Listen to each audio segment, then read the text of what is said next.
Šventasis Tėve, ar jums lengva duoti atleidimą? Atleidimą duoda Dievas. Aš esu tik tarpininkas, padedantis kiekvienam pageidaujančiam ateiti į tikėjimą, rasti atgailą savo širdyje. Tada padėkite man įveikti piktas mintis. Jos neleidžia man atleisti to prašančiam dėl mano patirto skausmo. Koks tavo skausmas?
Kas šiandien budi klasėje?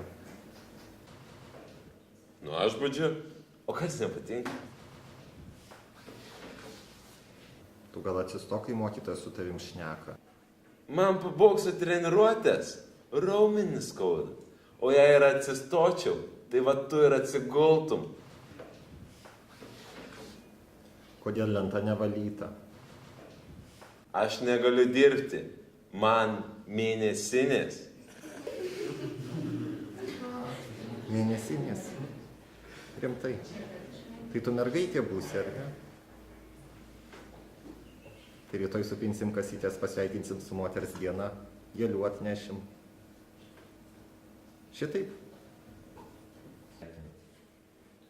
Klausyk, mokytojas. Tu girdėjai, ką aš tau sakiau. Jeigu aš atsistosiu, tai va tu ir atsigulsi.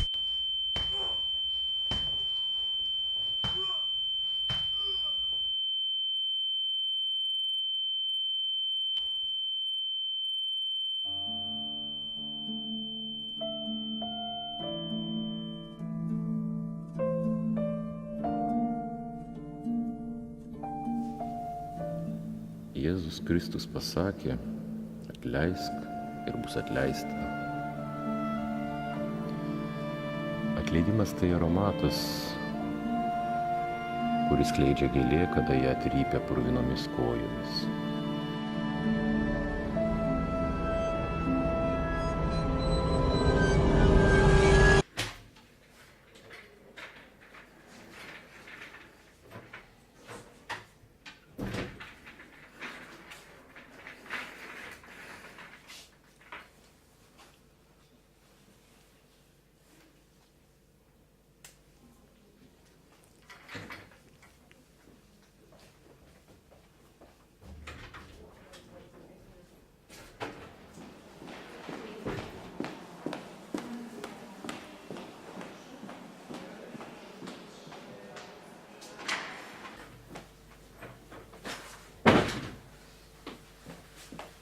Na ir uždusau jūsų beieškodama.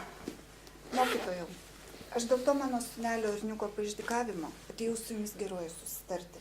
Štai jums tam tikra pinigų suma, moraliniai bei materialiniai žalai kompensuoti ir mes pamirškim visą tą įvykį. Pasiimkit savo pinigus. Jums jų prireiks teismo išlaidoms. Ach, taip?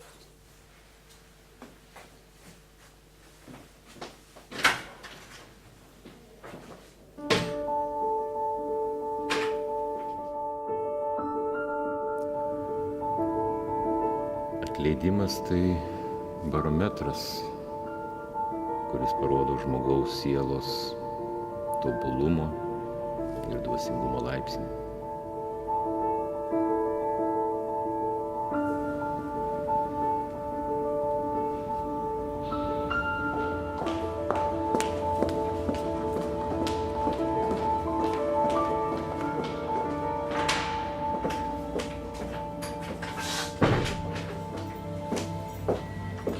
Labadiena.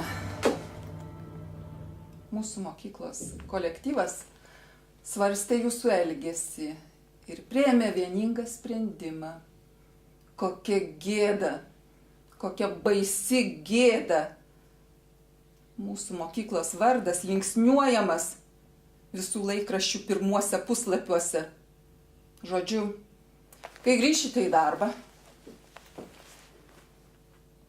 parašysite prašymą, kad išeinate savo noru. O jeigu ne, būsiu priversta jūs atleisti, kaip neturinti pedagoginės kompetencijos.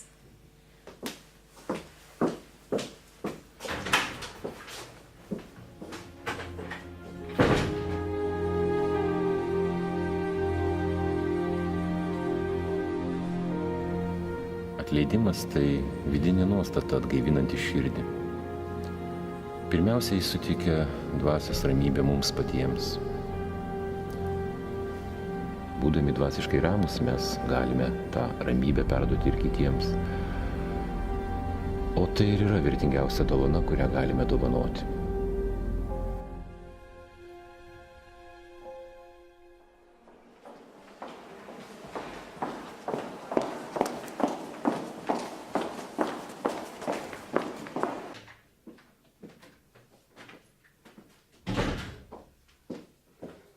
Neturiu žodžių. Vyras galvojau tu, skuduras kažkoks. Ką tau galvoji, ką? Iki vestuvių liko kelios savaitės. Tu guli čia kaip koksai... Negaliu.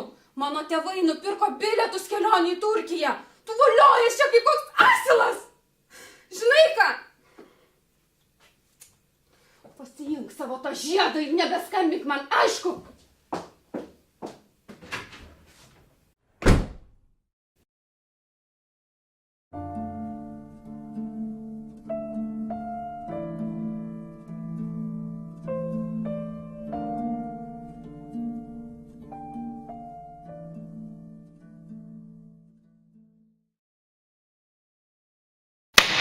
Stot, vyksta teismo posėdis. Teisiamasis Arnoldas Šernauskas padarė nusikaltimą, dėl kurio nukentėjęs mokytojas Povilas Kausmenis neteko darbingumo. Pagal Baudžiamojo kodekso 111 straipsnį, kai dėl tyčinio kūno sužalojimo nukentėjęs neteko darbingumo arba buvo nepataisomai subjaurotas jo veidas, teisiamajam gresia laisvės atėmimas nuo 2 iki 7 metų.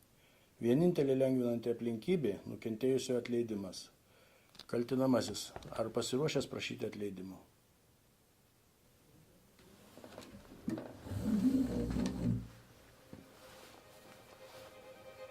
Nu, mokytojas, nu atleiskit, nu, ašgi prašau, nu.